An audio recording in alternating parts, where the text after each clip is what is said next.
Some of the challenges that people face in Delft, I'll say gangsterism, drugs, and like alcohol. Those are the kind of challenges that people face. Because also one of my biggest challenges that I had to face growing up, it was through gangsterism, like the different gangs chasing the others with knives and stuff. I wasn't involved in those, but my way to some places, I had to be like go through the streets where those guys are. Like so, like sometimes they'll just see me and think like, who are you? Like, where are you from? Why are you here? All the stuff. But then that was one of the challenges. It also made me also want to leave school.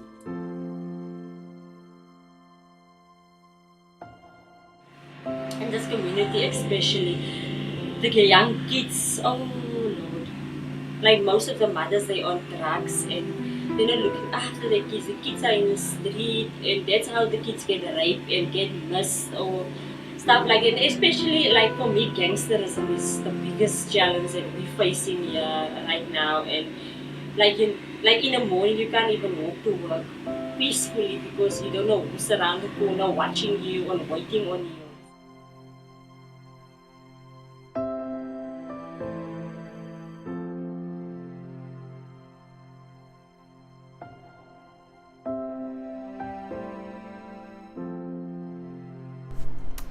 I moved to South Africa almost 3 years ago to work in Delft. Delft is a community of almost 500,000 people. Delft is notorious for things like poverty, gangsterism, drug and alcohol abuse, poor and lack of education, just completely overcrowded schools, and the unemployment rate across South Africa hovers around 40%. When I first moved to South Africa, I really had no idea what I was in for. I just knew that God had called me to do international missions work, and my heart was to go wherever He called me to tell people about Jesus.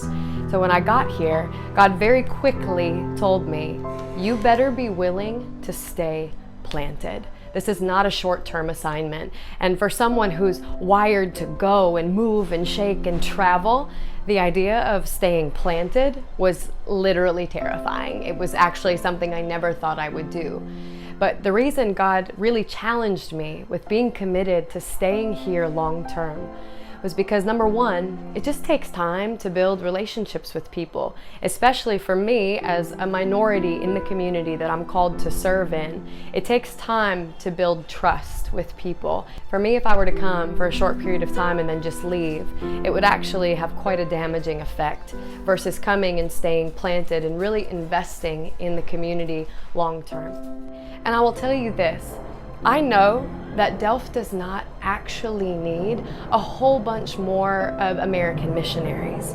What Delft needs is people who are from the community to be raised up, to have opportunities to be educated and to grow in their walk with Jesus so that they will be equipped to have an eternal impact in the very streets that they were raised. And so I feel like that's my job. Even if it's just for one person, God might have brought me here just for one person so that they will be able to lead others to Christ and do the same thing, the ripple effect. So really, it's the Great Commission, right? For us to go and make disciples who make disciples who make disciples. I got pregnant when I was 15. Let's start like I was raped when I was 14. Then I got pregnant when I was 15. After my first child, I started using drugs. I came to Delft, I got worse using drugs. I've been arrested a couple of times. I've been prostituting, and then I've been in gang-related stuff also, you know. So the boyfriends that I had in my life, I used to carry guns for them, and then so just to fit in. So I was on drugs for 15 years. I even got my second child through that. It means I'm HIV positive. Through the time when I was using drugs, I used to sell my body for drugs. Yeah, so I got infected 10 years back. Yeah. So this time I got arrested. I came back. On the day I came back, the next day, I went straight to Bettaway Community Church. There is where when I entered in the door at Bettaway, it's like Jesus welcomed me at the door. So there's where I found Brit, and then that's where I even realized that everything is gonna be fine. I just felt that energy off me. You see, something like it was holding me back, and I just felt okay. I'm now home. You see. So when we spoke with Brit, and then there were a bunch of social workers, then we spoke, and then I told them my story, and then we prayed. Then she started there helping me. Brit have been supporting me in all through this. I didn't have an ID. I didn't have a birth certificate for my child. She never went to school. She's 10. She have never been. Only this year she went to school through Brit. Yeah. So she's been helping me from last year, since the time I was coming out from prison. Yeah. Working at Bettaway Community Church, like serving Jesus. It's so good. It's like something that I'm meant to do. Serious, it feels nice. I used to be like lazy. Yeah, I used to be like really lazy, but whenever I'm doing something, I'm doing it like it's fun for me now. You see, everything that I'm doing at church also, it's fun for me. Yeah. So, and I could see that I'm gaining my respect in the community also, something that I've lost in the people. That I've gained that back. Like yesterday there was a woman that was like, you know, Corinne, I've got an 8-year-old that is not schooling, and then the people wants to take me to the social workers. Please help. Then I'm like, okay, I'm gonna see what I can do. I'm gonna come to you tomorrow, you know.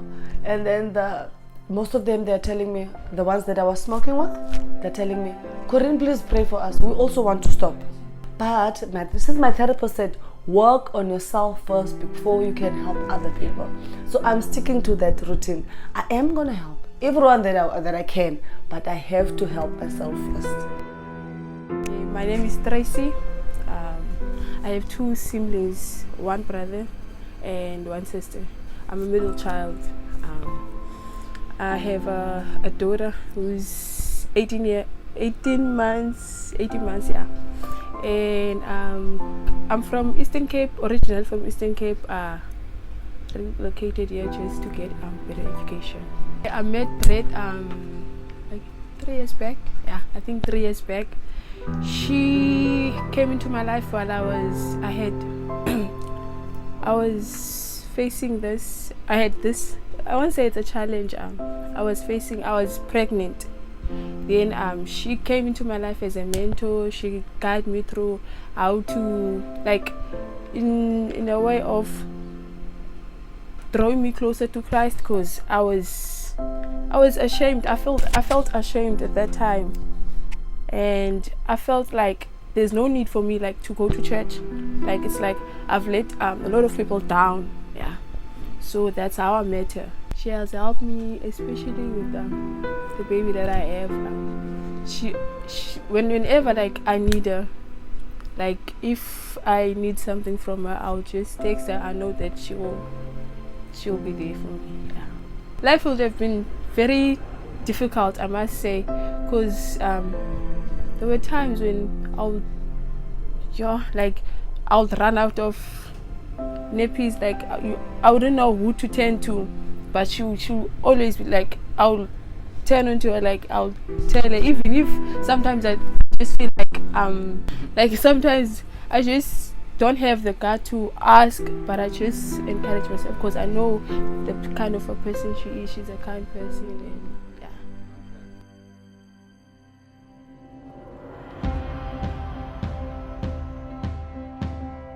The very first time I came to South Africa was in 2015, and I was introduced to the pastors that I now serve with, Clive and Glenda McMahon, and Bettaway Community Church, which has been in Delft in some shape or form for almost 2 decades now. And what I was completely captivated by was the fact that this church's building was open 7 days a week, not just on Sunday.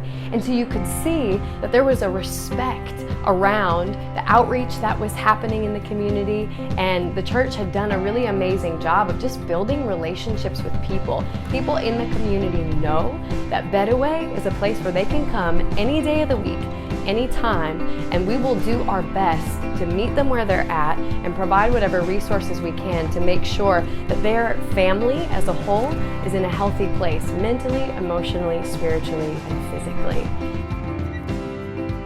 I think Brit really made a big difference, especially in the kids' lives, because we never used to know the kids the way that, when she came and she saw.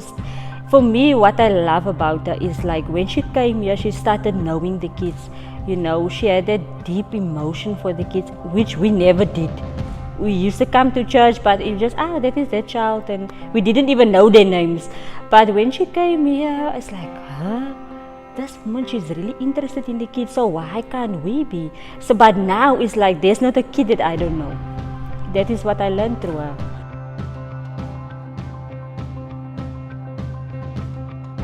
I could never thank my support team enough. For those of you who have already invested, whether it's financially, in prayer, just sending me encouragement, you are the reason that I've been able to stay planted here in Delft for as long as I have. I do feel like this assignment is only just beginning, and that means I need to continue to build a support team who is passionate about investing in the work that God is doing here. And so that's where you come in. After hearing just a little bit of what life is like here in Delft, after hearing Corinne's story and even seeing some of the footage of the kids and just the community and what it's all about, I would love to invite you to really pray about joining my support team. And if you're interested, you can email me at globetrotministries@gmail.com.